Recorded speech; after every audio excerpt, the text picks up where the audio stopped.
Good morning guys. For today's video ay prepare na natin yung babaunin natin para bukas. Ay mag-adobo tayo, 2 piraso manok. Ayan. Ayan yung baon para bukas. I-prepare na natin kasi aalis tayo ngayon mga alas 11. Alas 11, alas 10 alis tayo. Ayan. Kaya yun babaunin natin yan. 2 piraso, kailangan adobo para hindi mapanis, may suka.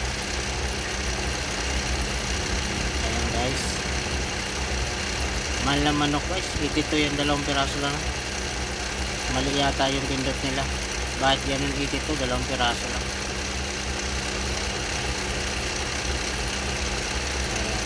Kailangan luto-luto lang guys. Magsaing na rin tayo, aalis na tayo mga alas 10, alas 11. Ayan, ayan na nga, ito na yung naluto natin baon. Ayan, kain na tayo. Andito na tayo ngayon sa location Dinalubera. Ito yung niluto natin kagabi. Ayan o, ulam natin ngayon, adobo. Almusal tanghalian na pala to guys.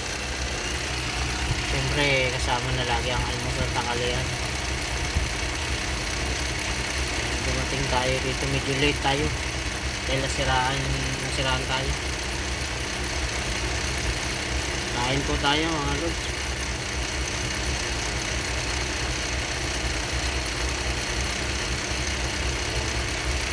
Dito lang tayo kumakain sa truck. Mas komportable tayo kaysa mga karinderya pa, kaya may baon tayo. Guys, kain po tayo. Ganyan lang, ganyan lagi araw-araw sa araw. Pag pagod na pagod ka, hindi ka makapagluto, walang baon, kakain ka sa karinderya. Kaya ito, medyo hindi tayo pagod, nakapagbaon tayo mga guys. Nakapag prepare tayo ng babaunin.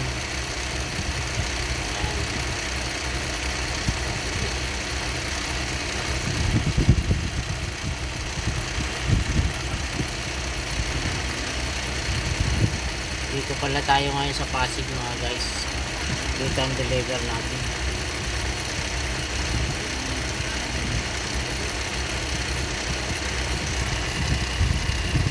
Pasig naman. Kain tayo.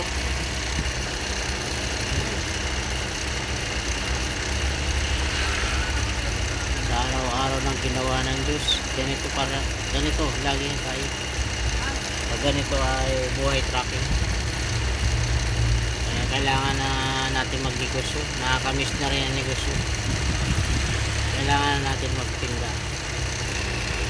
Subukan na natin to mga trabaho. Pagkaiba talaga ang matakaw sa oras to mga guys, yung trucking.